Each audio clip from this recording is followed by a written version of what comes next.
अहमदनगर शहरातील Bhingar camp police ठाण्यात विष प्राशन केलेल्या पोलीस कर्मचाऱ्याचा अखेर उपचारादरम्यान मृत्यू झालाय।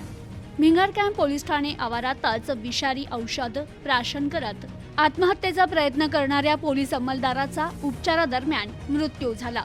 प्रवीण जगताप असं मयत पोलीस अंमलदाराचं नाव असून या प्रकरणी भिंगार कॅम्प पोलीस ठाण्यात अकस्मात मृत्यूची नोंद करण्यात आली आहे। अंमलदार जगताप हे भिंगार कॅम्प पोलीस ठाण्यात नियुक्तीस होते।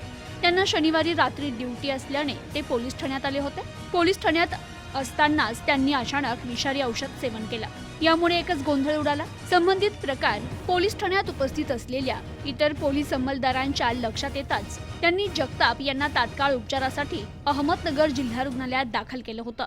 मात्र जगताप यांची प्रकृती गंभीर झाल्याने त्यांना पुढील उपचारासाठी खासगी रुग्णालयात दाखल करण्यात आलं होतं। तेथे त्यांच्यावर उपचार सुरू असताना त्यांचा दुर्दैवी मृत्यू झाल्याचं डॉक्टरांनी सांगितलं।